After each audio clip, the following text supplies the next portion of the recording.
Broadcasting from the business capital of the world, this is the Podcast Business News Network. Welcome back to the show. Classic Citiva is the name of the company. Alan Hart joining us here, the owner, based out of Athens, Georgia, helping so many people when it comes to, well, as we call it, hemp, or he's going to teach us today some of the differences, right? Because everyone's a little confused sometimes when you hear the word hemp, you hear the word THC. There's a lot that we're, confused about, at least, those, that are not in the business, but there's so many benefits to the products that he offers, and we're going to get to know him a little bit further and talk and discuss more about this. How are you, Alan? I'm doing well, Jill. Thank you very much. I'm really excited for today. Yeah, I've got a big subject that I really want to talk about and I'm excited about. Oh, well, thank you. What is the big subject? All right. So I really want to introduce our listeners to the hemp industry. And a lot of people have come into our store and basically asked, how is this legal? Because we're in the middle of Georgia. We don't really have medical marijuana. We don't have Yeah. any recreational marijuana in the state. Okay. And when people see cannabis on a shelf, they're saying, I don't understand Mm-hmm. what is going on. And it's actually pretty simple. It comes down to math at the basics, but then it gets really pretty complicated. Mm-hmm. So one of the things I just want to mention right off the bat is that cannabis is a plant. Cannabis is the genus, and the Yep. species is called, the Cannabis Sativa L. So Sativa L is the species, and there's only one species. There's a lot of people who think they're experts and they want to weigh in and say, no, no, no, there's three different types. There's Sativa and Indica, and then this Right. one that autoflowers. And the truth is that all of those are just one species. The scientific community has never set them apart as separate species. And in fact, the categorization of the species isn't that different when we start talking about what sativa is versus what indica is. And ruderalis is the other one a lot of people mention, which is special because a lot of ruderalis type ruderalis type plants are auto flowering. So rather than waiting for the sun to start Yep. having shorter days, it will start flowering at a certain number of days, which makes some growers' job a little bit easier. Got it. But what I want to talk about is the hemp industry. So the hemp industry, what happened in the 2014 U.S. Farm Bill. And I know a lot of people talk about hemp being strong in the 2018 Farm Bill. I'll get to that in just a minute, but the definition actually began in the 2014 Farm Bill. And what happened was that the Farm Bill came up with a way for people to diversify and become hemp farmers. Now, this didn't make hemp farming legal across the nation. What it did was allow states to create their own pilot programs, and several states did. North Carolina was the third one on board. Colorado was the first. And most people see this as a way for us to get CBD. And CBD is one of the biggest parts of the plant. In fact, when we talk about all the benefits that you get from CBD, Okay. they actually outnumber the number of benefits that you can get from THC. Even though CBD doesn't give you that happy, silly, funky feeling that the THC does, and therefore isn't quite as highly valued. Yeah. CBD can be really, really important to our endogenous cannabinoid systems. Wow. And can be really, really important to the way that we function as human beings. It's better for us when it comes to just balancing out our biochemistry. And Wow. when I talk about our biochemistry, I mean everything from hormones to the way we absorb sugars in our small intestine, to the way that our heart pumps. Our blood pressure and our heart rate can be dictated by THC and CBD. Both of them lower our blood pressure while THC raises our heart rate, but Okay. CBD lowers it. Wow. So it's often good to kind of have a balance. Oh my, you're teaching me so much today, and I'm glad you're going over this and doing more like a, hi, I'm talking to you in layman's terms show for people like me who aren't familiar, and I'm sure there's plenty of people out there the same way. All right, go for it, Alan. Continue. Good conversation. All right, very cool. So the 2014 Farm Bill actually gave us a brand new definition for cannabis. It said, from a legal standpoint, that any cannabis plant that has 0.3% or more on Delta 9 THC is a marijuana plant. Now, 0.3% is a really small percentage, right? And you might think that some of these plants can't reach a percentage that low, but we have some of them that are diversified for higher levels of CBD and lower levels of THC. And these are what we were really typically looking for in the hemp industry. And when 2018 came around, the Farm Bill from 2018 actually clarified that hemp is now something that is legal nationwide and can travel over state lines. So unlike marijuana, which can't go over state lines, even from two states that have recreationally legal, if you take marijuana over a state line, you're actually committing a federal crime. Um, Not a lot of people are being hounded for this, especially if it's small amounts of marijuana. But it's important to kind of know that the states dictate what happens in each state regarding marijuana. And as far as hemp is concerned, it is federally legal, fully nationally legal. And it's partly why we have started to see gummies and things in our gas stations and stuff, especially in non-recreational states. Some people think this is a little bit weird, and I don't disagree necessarily. We need to lock down exactly or fine tune exactly the restrictions that we could all work under while keeping things safe for everybody. Now, the fact, though, is that cannabis is one of the safest things on the planet. There's no overdose level. There is no physical addiction at all either. So, in a lot of ways, we can make the argument that it's safer than baby aspirin and caffeine and many, many other things that we have just easily available over the counter. So, cannabis is one of these things that works with our endogenous cannabinoid system to make us feel all kinds of things. Sometimes it's that silly feeling we get from THC. Sometimes it's the contented, happy, relaxed feeling we get from CBD. Sometimes it's both, or any number of things that this plant makes, which is really interesting. So the hemp industry started out basically as a way to provide CBD to, I guess, soccer moms and epileptic children and old people who had heavy doses of arthritis. And it does work really well in a lot of cases to make us feel like more like human beings. But what the Farm Bill did was legalize cannabis plant. It effectively took everything in marijuana off of the Schedule 1 with the exception of Delta 9 THC. So only one part of the cannabis plant is still on the Controlled Substances Act, and we are still talking about full legalization like it's something that needs to happen when we already have basically 99.9% legalization when we're looking at a hemp plant and the hemp industry. I got it. Okay. Wow. Well, hold on one second. If you are just tuning in and saying, wait, where are we here? We're over with Alan at Classic Sativa. I don't even think we pointed out the website, how we contact you off the top, but it's okay. It happens sometimes. Could you just please share how we can reach you and we'll still continue the conversation? Absolutely, Jill. Okay, yeah, thank you for reminding me of that. So Me the too. the company I I'm own, trying to interject. I'm like, he's on a roll. I don't want to, but go ahead. I have to. Go yeah. ahead. It's part of my job, Alan. I was feeling it. I had a good groove going.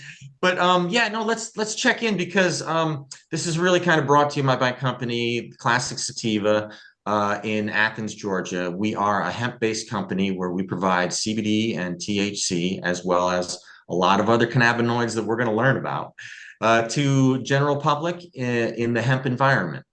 So we are providing safe hemp. We self-police ourselves, and we have been checking IDs since we started, opened the door. We have not sold THC to anybody under 21 and not sold CBD to anybody under 18, which is weird because the cannabis plant is actually for everybody. And there's a lot of cases that we can make. In fact, one of the biggest reasons why the hemp industry came into effect, or the 2014 Farm Bill was passed, was the story of Charlotte Figi. Charlotte Figi was this little girl who at 3 years old was having roughly 300 seizures per month. She couldn't sleep through the night. She couldn't keep down food. It was severe. And the prediction was that she wasn't going to be able to live past the age of 6, if she even got that far. And the doctors tried every anti-seizure medication that was available. They tried adult anti-seizure medications, and nothing seemed to cut the epilepsy that Charlotte was experiencing until somebody suggested that they try cannabis. And in doing so, they found this group called the Stanley Brothers, who are out in Colorado. They're a group of plant growers, and they adapted a plant to be very high in CBD and very low in THC. And as soon as Charlotte started using cannabis, her seizures went down to 6 per month. It was a remarkable decline that nobody predicted. Even the people who said this might work for you didn't know it would be nearly that impactful. And Charlotte Figi lived, and she had a wonderful childhood. Her family, who started in Atlanta, Georgia, moved to Colorado so they could be closer to a place where things were more accepted and they could raise their daughter and have her have a good and happy life. And the story emanates and is the reason why we have Charlotte's Web as a brand today, which is owned by the Stanley Brothers, who created this strain called Charlotte's Web just for her. And Charlotte's Web is very high in CBD and very low in THC, but it's meant for a little girl who was just having some really significant epilepsy. So that in and of itself shows us how strong the plant can be. And in sometimes it goes beyond what we have the capability of doing in our own Western medicine today. So everybody said, well, wait a second. If cannabis is making this girl live, why isn't it available widely for everybody who probably has some similar issues? Yeah.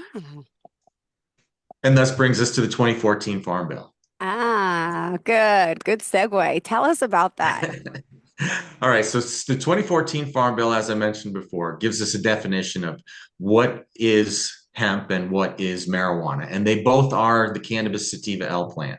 It's all the same plant, whether you're talking about marijuana or hemp, it's all the same. A lot of people come in and they say to me in my shop, they say, well, I'm used to having the real stuff, the quote unquote real stuff. And that's kind of wild because it's all the same. No matter how you're dictating how it should be provided, what rules it's provided under, which is really the only difference between hemp and marijuana right now is the rules that it operates under. And hemp operates as a federally legal entity. And one of the fun things is that making that definition so specific, the definition that marijuana is 0.3% or higher in delta 9 THC and hemp is 0.3% or lower in delta 9 THC. It's a very, very simple thing. And the plant makes over 200 different cannabinoids. So you can imagine that what's happening is we're talking about THC when we've got a plant that can do so much more. And the part that helped Charlotte Figi wasn't the THC, it was the CBD, which begs the question, why aren't we all getting more CBD? And that's sort of why the hemp industry was created in the first place. But we also understand now that CBD works better when it comes coupled with a little bit of THC, even if it's just a smidge. In some cases, we provide what we call full spectrum. It's usually so little THC that you don't feel a THC high, but it will actually affect the amount of CBD that your receptors are able to process. Wow. Wow. So having THC and CBD side by side isn't it? The plant is absolutely amazing. It is amazing on so many levels. And I can get into a lot of minor cannabinoids. I can list off the top 10 most prevalent cannabinoids on the plant besides just THC and CBD. And we could talk for hours and hours and hours because what some of these do is really remarkable. And what we've done in the hemp industry, or what's been given to us, is the ability to innovate, to find out why all these cannabinoids work better together, to find out how all of this works in general and in specific. So we're finding that in general, high CBD with a slew of other cannabinoids can really help with anxiety.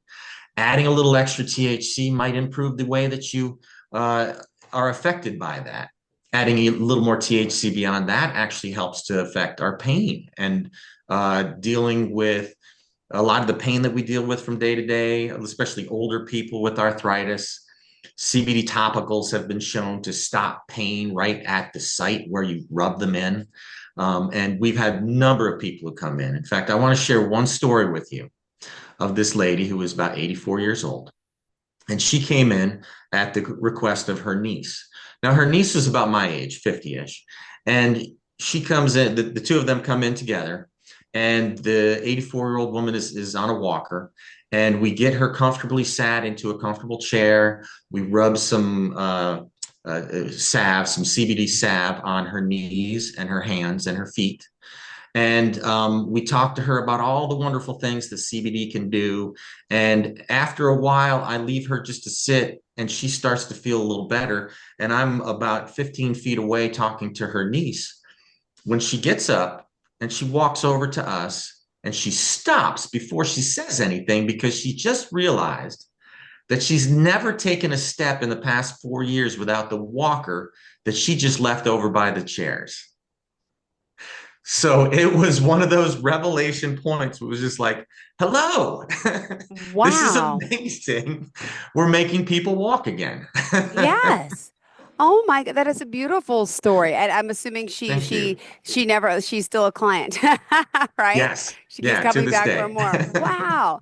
That is fascinating. Those are the types of stories that make things, make this just so worth it to hear stories about how it's helping people. And, this is, worldwide, people are doing this, but you also want to make sure, people are growing, getting it from reputable places. So how do you know, where it's coming from? I know if you can share your process of how you do everything, right, Yeah. but not everyone does. Could you just share that? That's a really great question, Jill. Before getting in this industry, I was listening to an article on NPR radio, and they're talking to the head of the National Arthritis Foundation, who's talking about how well CBD helps with arthritis. And at the end of the interview, he said, make sure you know where you're getting your hemp from, or make sure you know where you're getting your CBD from. And I think that's a really great point to make. I think there's a lot of people out there, and there used to be a lot of bad players in the market. A lot of them have been weeded out. In fact, the FDA and the USDA still oversee what we do, even if they treat us sort of like a supplement store and say mostly buyer beware. But we can't make medical claims or they will fine us. We actually Yeah. can't put things in our products that aren't labeled and carefully processed. And the FDA will test those things frequently in order to find out if there's been any bad products in there. In a lot of cases, 5 years ago, the FDA actually cracked down on a lot of people who weren't putting in nearly as much CBD into their product as their labels said they were. And so those people are out of business now. Wow. So that's an example of how the FDA and the USDA are actually regulating what the hemp industry does. They still do oversee us. They need to take a more active role, I think, in making sure that the products are safe. There's a lot of people still out there peddling Delta 8 THC and Delta 9 THC under hemp rules in gas stations all over the United States. Um, and there's a few people who've been really upset about this. One of the major players are our medical marijuana industry. And rather than trying to find better rules for the hemp industry, they said they don't want to compete with us at all. So in every state currently, we have many legislative orders being brought forward and voted on that are restricting the hemp industry. And the problem is these orders are blatantly against the U.S. Constitution because in most cases they're trying to change the federal definition, which was set federally. And in my own state, we had a bill that has restricted us in the past year, dropping our revenue by 56%, which is massive. But this is basically the medical marijuana industry not wanting to compete in an area where we are doing something that is more comprehensive than they are. And it's sad to see that when we're getting really close to something that I feel is close to federal legalization and giving people what they can get from a wonderful plant that has a lot of healthy and happy, positive outcomes from people who use it, and has been shown to really help people in a lot of ways. Instead, these people who have shiny licenses in each state, they want to restrict everybody else. So they are wanting the whole plant to be back in prohibition. Even though they're one of the ones who fought for state rights in able to do this. But in each case, when we're talking about the medical marijuana or the recreational marijuana industry, we're talking about industries that are only regulated by state boards that usually have a lot of people from the industry on that board. So the regulation isn't very strong, and it's not pointed towards helping keep people safe. Wow. Wow. Didn't know all of this. Ooh. Wow. Thank you so much. And just curious, you mentioned so medical marijuana is illegal in your state, right? That's correct. I mean, there is a marijuana program that's known here as medical. A lot of people don't see it as a medical marijuana program because the restrictions are still very high for them. They can't provide anything stronger than a 6% Delta 9 THC oil right now, and or a gummy. So right now they're restricted in the way that they can provide it. So all of Georgia was getting a better representation of the cannabis plant from the hemp industry until recently, when we were restricted by the people who were also restricted more than us. So we have, in the state of Georgia, the people have been restricted from actually having the types of things that can really help them feel better in life and move through life, trying to just be a better person, and engaging your own endocannabinoid system to get benefits in anxiety relief and pain relief and sleep help. Wow. Thank you for this. Okay. Wow. Wow. Wow. We learned a lot today, Alan, and we still have 5 more minutes. So I want you to keep talking. ClassicSativa.com. And again, you're able to work with just those in Georgia. Are you able to work with people out of state? What are the laws with that? Could you just clarify that for me? Yeah, it's a great question. Outside of the state, so since this is federally legal, we can do all kinds of things in the hemp industry, as Okay. long as it's hemp legal. And the hemp legal is really simple. It's checking to make sure that that plant has 0.3% or less Okay. Delta 9 THC 30 days before harvest. Now that presents a little bit of a trouble for us, because once you have tested it and then declared it to be compliant, then it can be harvested. And by Okay. then, what happens is the THC actually goes up.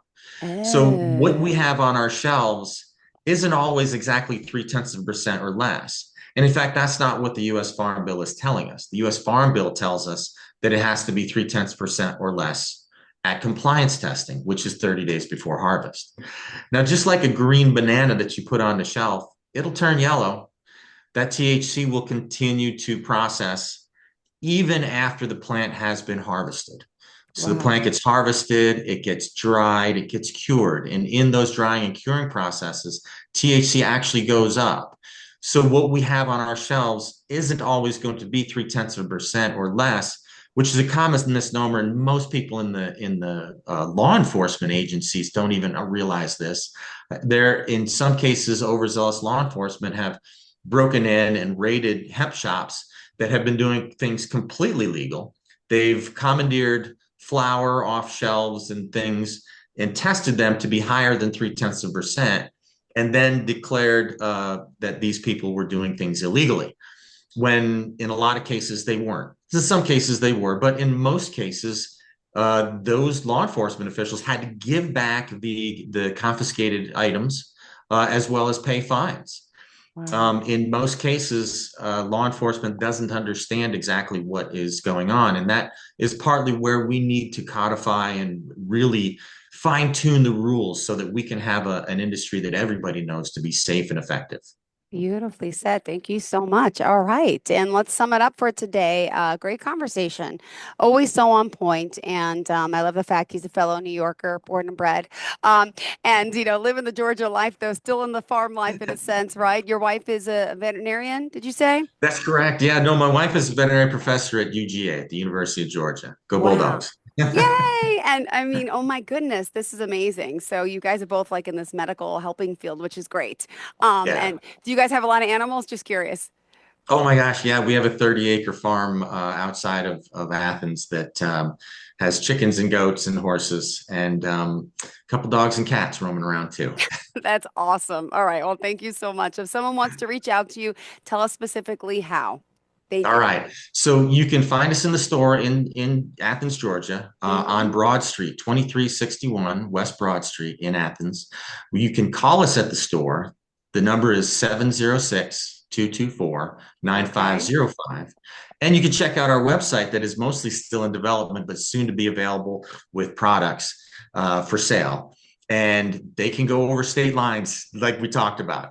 And you can find the website at www.classiccitiva.com. And I'll spell that out because we have a funky spelling. Classiccitiva.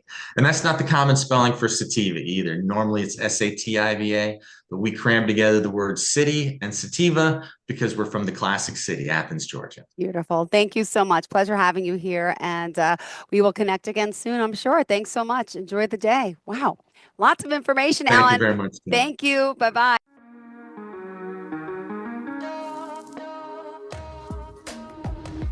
Broadcasting from the business capital of the world, this is the Podcast Business News Network.